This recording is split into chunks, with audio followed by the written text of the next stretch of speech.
வணக்கம் நண்பர்களே, நீங்கள் பார்க்கிறீர்கள் தமிழ்நாடு வெதர் அப்டேட் மற்றும் இன்று நடைபெறும் புதிய காலநிலை அறிவிப்புக்கு உங்களை வரவேற்கிறோம். இன்று உங்கள் பகுதியில் மழை வரும் அல்லது வராதா, வானிலை மாறும் அல்லது மாறாதா, அத்துடன் அடுத்த நாட்களின் காலநிலை அப்டேட் என்ன என்பதை மிக துல்லியமான மற்றும் நம்பகமான தகவல்களுடன் சொல்லப் போகிறோம். நீங்களும் சென்னை, கோயம்புத்தூர், மதுரை, திருச்சிராப்பள்ளி, திருநெல்வேலி, சேலம், ஈரோடு, தஞ்சாவூர், வேலூர், தூத்துக்குடி, திண்டுக்கல், நாகப்பட்டினம், தர்மபுரி, கரூர், திருவண்ணாமலை, இராமேஸ்வரம், கன்னியாகுமரி, காஞ்சிபுரம், சிவகங்கை, விருதுநகர், புதுக்கோட்டை, நாமக்கல், நீலகிரி, செங்கல்பட்டு, திருப்பத்தூர், அரியலூர், தேனி, திருச்சி, பெரம்பலூர், கடலூர், கள்ளக்குறிச்சி, கரூர், திருப்பூர், திருவள்ளூர் அல்லது தமிழ்நாட்டின் ஏதேனும் ஒரு கிராமம், நகரம் அல்லது மாவட்டத்தில் இருந்து எங்களை பார்க்கிறீர்களானால் இந்த வீடியோவை லைக் செய்யவும், சேனலை சப்ஸ்கிரைப் செய்யவும், மேலும் நீங்கள் தமிழ்நாட்டின் எந்த மாவட்டத்தில் இருந்து எங்களை பார்க்கிறீர்கள் என்பதை கமெண்டில் தெரிவிக்கவும். தற்போது தென்னிந்தியாவின் வானிலை அனைவரின் பார்வையும் வானத்தை நோக்கி திரும்பும் அளவிற்கு மாறியுள்ளது. மேகங்கள் கண்ணுக்கு தெரிவது மட்டுமல்ல, ஒரு பெரிய செய்தியை சுமந்து கொண்டு முன்னேறி செல்வது போலவும் இருக்கிறது. தமிழகத்தின் பல மாவட்டங்களில் வளிமண்டலம் வழக்கத்திற்கு மாறாக கனமாகி வருவதால் காற்றில் ஈரப்பதம் தொடர்ந்து அதிகரித்து வருகிறது.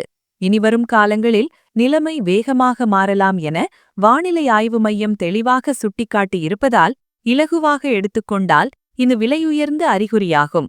நீங்கள் கடலோர பகுதிகளில் இருந்தால் காத்திருங்கள். அடுத்து வருவது உங்களை விழிப்புடன் வைக்கும்.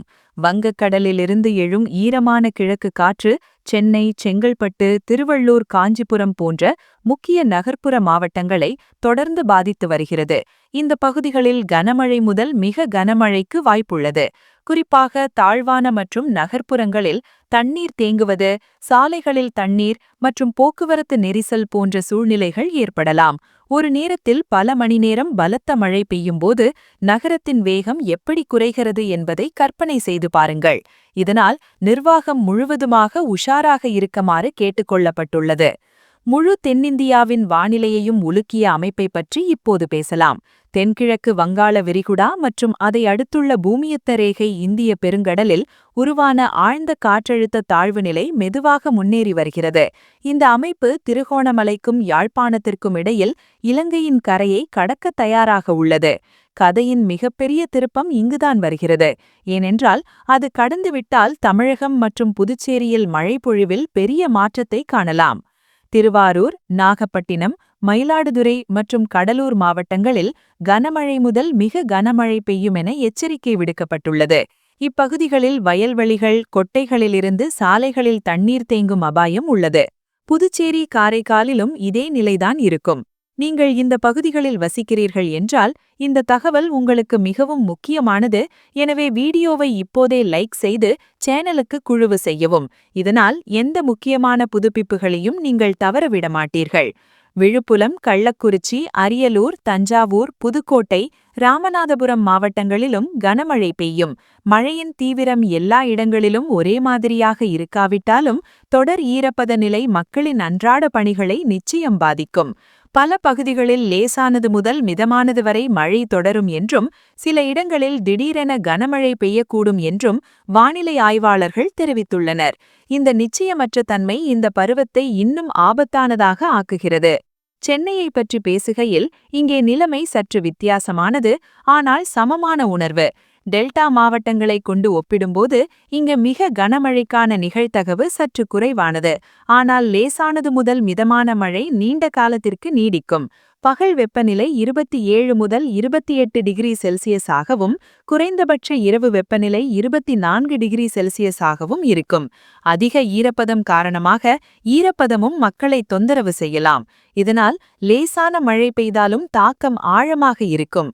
இதனிடையே கடலின் நிலைமையும் சாதாரணமல்ல. தமிழகம், புதுச்சேரி மற்றும் காரைக்கால் கடலோர பகுதிகளில் பலத்த காற்று வீசக்கூடும். காற்றின் வேகம் மணிக்கு 35 முதல் 45 கிலோமீட்டர் வரை இருக்கும் மற்றும் காற்றுடன் வலுவாக உணரும். கடலின் இந்த மனநிலை மாற்றம் மீனவர்களுக்கு பெரிய சமிக்ஞையாகும். எனவே அவர்கள் கடலுக்குள் செல்ல வேண்டாம் என்று கடுமையாக அறிவுறுத்தப்பட்டுள்ளனர். நீங்கள் அத்தகைய பகுதிகளுடன் தொடர்புடையவராக இருந்தால் நிச்சயம் இந்த தகவலை மற்றவர்களுக்கும் பரப்புங்கள். இப்போது காத்திருங்கள். ஏனெனில் மேலதிக தகவல்கள் இன்னும் முக்கியமானவை. இன்னும் ஓரிரு நாட்களில் நிலைமை மோசமாகுமா அல்லது படிப்படியாக நிவாரணம் கிடைக்குமா என்பதுதான் பலரின் மனதில் உள்ள கேள்வி.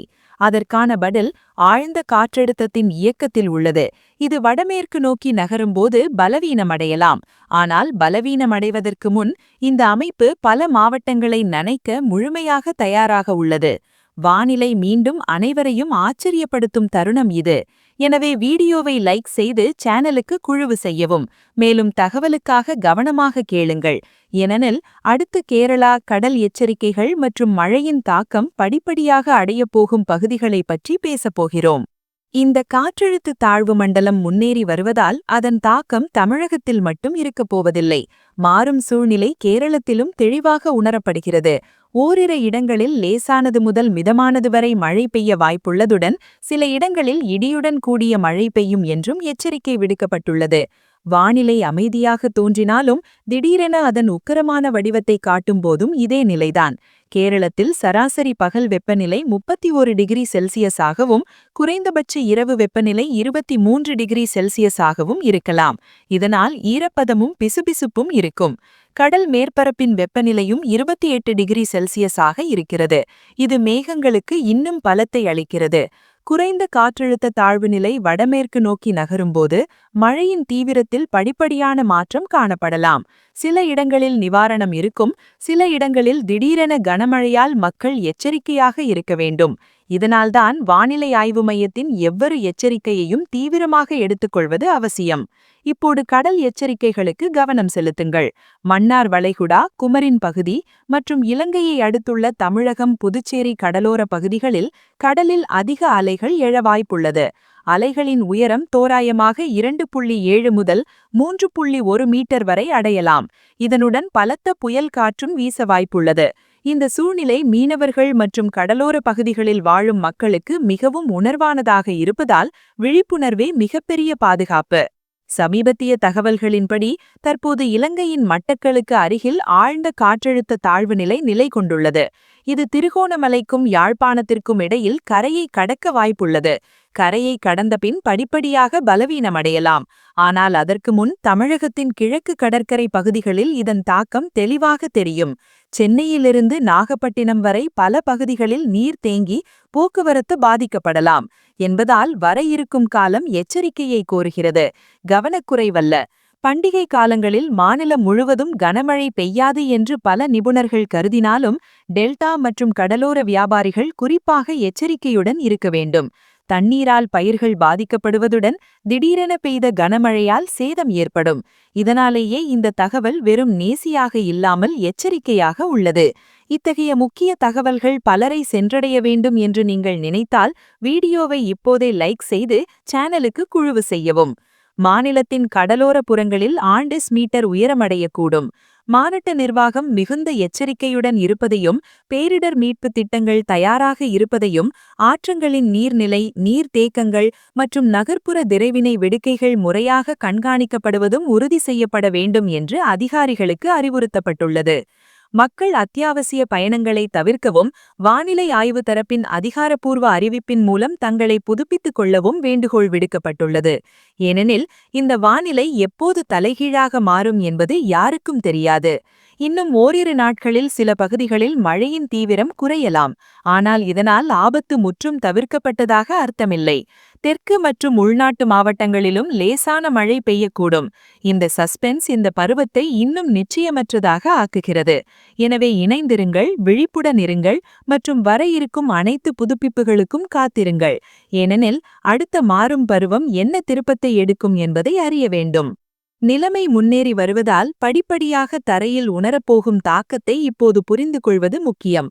வானிலை ஆய்வு திணிமத்தின் அடிப்படையில் ஆழ்ந்த காற்றழுத்த பலவீனமடையும் செயல்பாடு இருந்த போதிலும் அதன் மேகங்கள் இன்னும் முழுமையாக அமைதியடையவில்லை. மக்கள் பொதுவாக நிவாரணம் பெறும் சூழ்நிலைதான் இது. ஆனால் உண்மையான ஆபத்து இங்கிருந்து தொடங்குகிறது. சில நேரங்களில் ஒரு பலவீனமான அமைப்பு கடுமையான மழை, திடீர் காற்று மற்றும் உள்ளூர் நிலமட்டத்தில் நீர்த்தேக்கம் போன்ற பிரச்சினைகளை உருவாக்குகிறது.